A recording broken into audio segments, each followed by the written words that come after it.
Assalamualaikum warahmatullahi wabarakatuh. Waalaikumsalam. Sahabat-sahabat Rian K yang ada dimanapun sekarang, apa ya yang kemarin terkena apa, sekarang lagi di wilayah Makom yang Tajimalela. Alhamdulillah, di samping saya ada Pangersa Al-Mukarram Ustaz Fuad Ginan Burhanuddin, pimpinan Pondok Pesantren Darussalam. Insyaallah pada kesempatan ini akan membahas tentang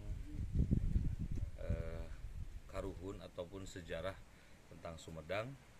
Nah, oleh karena itu mari kita simak secara seksama tentang sejarah yang Tajimalela dan keturunan-keturunan serta sejarah Sumedang ini. Mangga Kak Pangersa Ustaz Fuad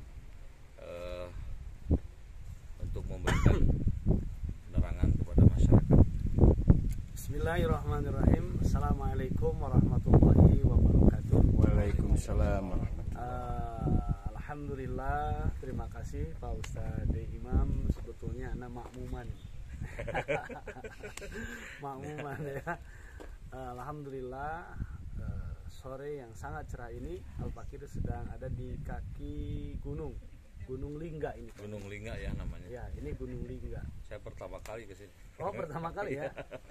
Jadi ini Gunung Lingga itu mengandung historis yang sangat dalam bagi spiritualnya Eyang Prabu Tajimalela.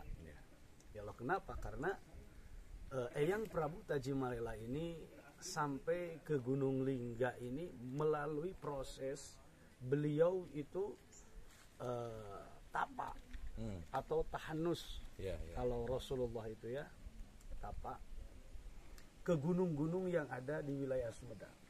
Bahkan bukan hanya di wilayah Sumedang saja, bahkan di luar Jawa Barat pun Eyang Prabu Tajimalela ini selalu senantiasa mendaki gunung, dari gunung ke gunung. Karena gunung tersebut itu adalah gunung itu Guru Nu Agung. Makna gunung ya. Makna gunung itu adalah Guru Nu Agung. Guru Nu Agung. Guru Nu Agung. Artinya dia berguru kepada alam. Maka ketika sampai di Gunung Lingga ini emut kana waruga. Eling kana waruga. Yen waruga teh ciptaan Allah Subhanahu wa taala. Maka di Gunung Lingga ini terlahir suatu kata, yakni ingsun medal ingsun madangan. Jadi ingsun medal ingsun madangan tuh, ingsun tuh kaula, medal tuh lahir, madangan tuh anu nyaangan anu nyampurnakeun. Jadi kaula lahir, kaula nu nyaangan, kaula lahir, kaula nu nyampurnakeun. Jadi disingkat jadi Sumedang. Jadi Sumedang itu dari kata ingsun medal ingsun madangan. Ya seperti itu Kang Imam. Gunung Lingga ini. Kalau untuk silsilah Sumedang ataupun jadi singkatnya, silsilah Sumedang ini buat nasab Eyang Prabu Tajimalela itu ada beberapa nasab. Ada yang menyampaikan bahwa Eyang Prabu Tajimalela ini putra daripada Eyang Prabu Guru Aji Putih. Eyang Guru Aji Putih ini putra daripada Eyang Pati Bima Laksa, putra Cantaka, putra Wirati Kendayun, ya, Raja Galuh. Ya. Ada juga yang mengatakan bahwa Eyang Prabu Tajimalela ini nasabnya bukan ke Eyang Prabu Guru Aji Putih, tetapi ini bukan nasab tapi sanad guru. Iya. Ini Eyang Prabu Tajimalela itu yakni ke Eyang Prabu Siliwangi. Nasabnya ya? Bukan nasab aslinya. Jadi ada beberapa versi. Gitu. Ini nah, dari Eyang Prabu Tajimalela ini sehingga melahirkan raja-raja di Sumedang.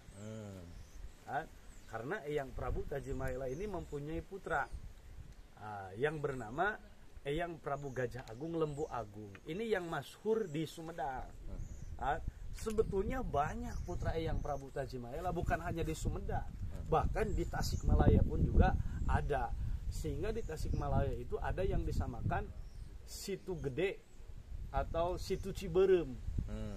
Itu adalah kisah daripada perjalanan spiritual putra daripada Eyang Prabu Tajimalela. Cuma kalau yang masyhur di Sumedang ini putranya Eyang Prabu Gajah Agung dan Lembu Agung. Dari Eyang Prabu Gajah Agung mempunyai putra Eyang Prabu Pagulingan. Eyang Prabu Pagulingan mempunyai putra Sunan Guling. Sunan Guling mempunyai putra yang bernama Eyang Tirtakusuma atau Eyang Hebel Isuk. Ya, Tirtakusuma mempunyai putra Ratu Patuakan. Ratu Patuakan mempunyai putra Ratu Inten Dewata yang ditikah oleh Pangeran Santri mempunyai putra Eyang Prabu Gesan Ulun. Jadi kalau dari ibu Eyang Prabu Gesan Ulun ini dari Eyang Prabu Tajimalela. Dari ibu jalur. Dari ibu ya. Seperti itu, Pak. Iya. Alhamdulillah kita dari silsilah dan lokasi. Nah, kalau untuk masyarakat itu sendiri, apa yang Pak Ustadz bisa berikan pesan dari ziarah kita ke Eyang Tajimalela, makna yang bisa disampaikan dari apa yang selama ini Ustadz tahu tentang dakwah beliau ataupun pesan beliau atau pesan Sumedang itu sendiri dari kewalian-kewalian Pak di Sumedang. Jadi saya menyampaikan bahwa Eyang Prabu Tajimalela ini adalah seorang wali besar. Ya. Beliau yang menggenggam keilmuan spiritual yang sangat tinggi, yakni ilmu tauhid yang patut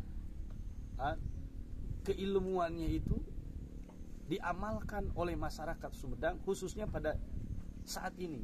Karena pituah daripada Eyang Prabu Tajimalela di antara lainnya ulah tara rewas atanapi ulah rewas kubeja. Jadi kita itu tidak boleh kaget dengan hoax kayak gitulah. Seperti itu. Jangan takut sama ancaman gitu. Nah, jadi yang namanya ancaman, yang namanya hoax, kabar-kabar itu kita jangan kaget, jangan takut. Itu seperti itu oleh Eyang Prabu Tajimalela. Satu, yang kedua bahwa Eyang Prabu Tajimalela ini sangat wali besar, yang mana beliau itu menyampaikan bahwa sehebat-hebatnya manusia itu bukan manusia yang bisa terbang, karena burung pipit juga bisa terbang. Sehebat-hebat manusia bukan manusia yang kuat di kadek gitu ya istilahnya. Kuat di kadek. Bahasa Indonesia apa ya? Mental golok. Ya, bukan kuat di kadek ya, bukan kuat menyelam karena ikan juga kuat menyelam. Tetapi manusia yang hebat itu adalah manusia yang bisa menyelam ke dalam kemakrifatan. Dan manusia yang hebat itu adalah anu bisa nyumput dinu caang. Artinya walaupun dia berbicara, walaupun dia lagi makan apapun, tetapi hatinya selalu berzikir kepada Allah Subhanahu wa taala. Itu seperti itu. Subhanallah. Nah, itu sahabat-sahabat Rian Kay, penjelasan dari Pak Ustadz Fuad tentang pesan yang tersirat dan tersampaikan tentang inti Sumedang, tadi maknanya sudah ada, kemudian juga tentang silsilah dan lebih jelasnya bisa langsung saja nanti silaturahmi dengan beliau ya, supaya silsilahnya lebih warak gitu. Jadi intinya kesimpulan dari obrolan sore hari ini adalah bahwa kita punya tugas bukan ingin melebihi, kita punya sebagai manusia bukan ingin bisa terbang melebihi burung, karena burung lebih hebat daripada kita untuk terbangnya, dan kita juga tidak bisa menyelam melebihi kehebatan ikan. Tapi yang pasti semuanya kita harus menanamkan rasa syukur dan rasa sabar dan bertauhid yang tadi disampaikan oleh Pak Ustadz Fuad. Mudah-mudahan dari ziarah kita ke makam Eyang Tajimalela ini mendapatkan keberkahan terkhusus untuk Ustadz Fuad beserta pesantren Darussalamnya, dan juga untuk saya pribadi dan untuk semua tim Rian Kay dan juga sahabat-sahabat yang menyaksikan. Semoga Allah senantiasa memberikan keberkahan. Bismillah. Assalamualaikum warahmatullahi wabarakatuh. Waalaikumsalam.